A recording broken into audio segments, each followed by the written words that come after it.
సమయంలో దైవ సన్నిధానం చేరి ప్రార్థించి మనందరికీ, మన కుటుంబాలకు, మనకును దేవుని దీవెన ఆశీర్వాదకరంగా ఉండునుగాక.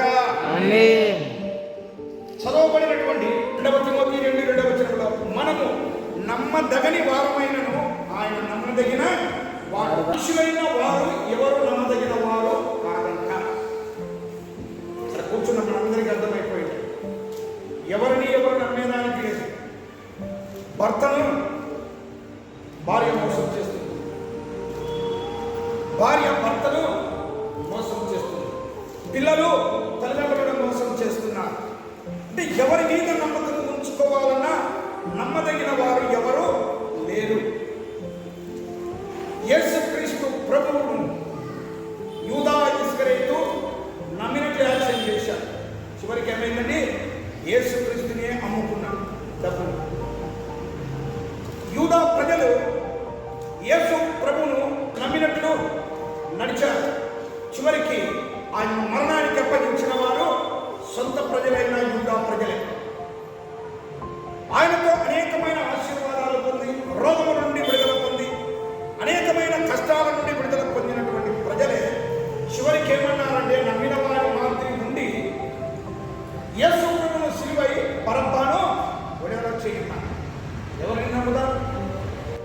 ఎవరిని నమ్మాలి? ఎవరిని నమ్మినా మోసపోయేది మనమే.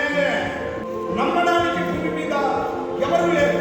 అయితే ఇర్మియా గ్రంథకర్త విలాపవాక్యాలు 3:23 అంటాడు, నీవెంతైనా నమ్మదగిన దేవుడవో, దేవుని నామమునకు మహిమ కలుగునుగాక. దేవుడు ఎంతైనా నమ్మదగిన వాడు. నీవు నమ్మకంగా ఉంటే చాలు, నమ్మదగిన దేవుడు నీతో ఉంటాడు. ఆ వారి అంటే ఇతరులు నమ్మకంగా ఉన్నారా లేదా అనేది పక్కన పెట్టు.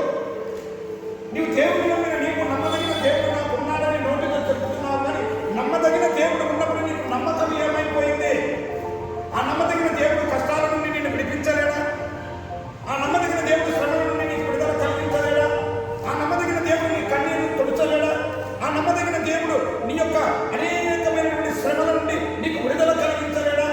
దేవుడు మాత్రము నమ్మదగిన దేవుడు, నేను ప్రేమించే దేవుడు, నేను ఆరాధించే దేవుడు, నాకు కావాలనుకున్న దేవుడిని నోటితో చెప్పుతున్నావు, కానీ ఆ నమ్మకము నీలో లేనప్పుడు నువ్వు నమ్మకమైన దేవుడిని నమ్మనట్లే.